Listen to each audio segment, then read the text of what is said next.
nti kati buli budget egenda okusomwanga, buli budget ogenda kuwulirangamu ssente eziri allocated ku basuubuzi.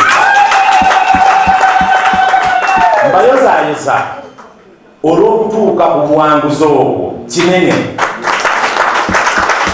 naye olulimbi lunene. Tubasaba mukole n'amaanyi, twejjemu enkwe, tweyagalize, mulipootinge ku kitebe kyaffe, mulipootinge buli nsonga yonna.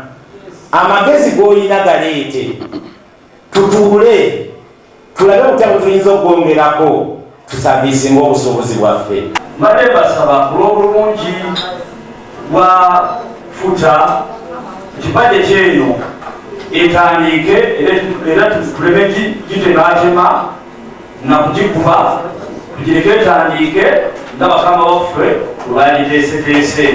Okusinziira executive committee bwe yateeseteese ey'okuntikko budget eyo netusomera, ebadde erimu ebintu nga bitugasangayo birungi, era nze kyagendinga budget egende mu maaso. Tusubira nti tujja kufunamu bw'eneeba erina kyegenze tuteera mu nsawo yaffe okusobola okukozesa ko mu kwesitula mu busobozi bwaffe okusobola okulaba nga tutwala eggwanga mu maaso n'okuyamba eggwanga, kubanga tujja kubaako tusobola okuddukira nga tusobola okweyamba oluusi nga towaddeyo bintu byo naye nga otambulidde mu bukulembeze n'okulaakulanya eggwanga n'okuyamba banno ababa bakyali wansi. Ekibiina okutambula kirina okubeera ne budget we kitambulira.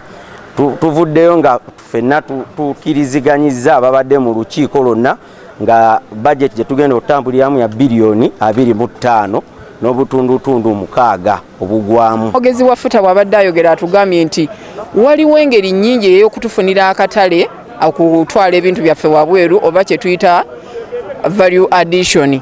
Ogwo omukisa tugulabye nga weeguli, so nga bulijjo ennyaanya bwe zitudibako tulowooza kuziyiwa eri. Ebintu bingi bye tuyize mu FUTA era twebaza nnyo Mwami Kabanda olw'enteekateeka eno.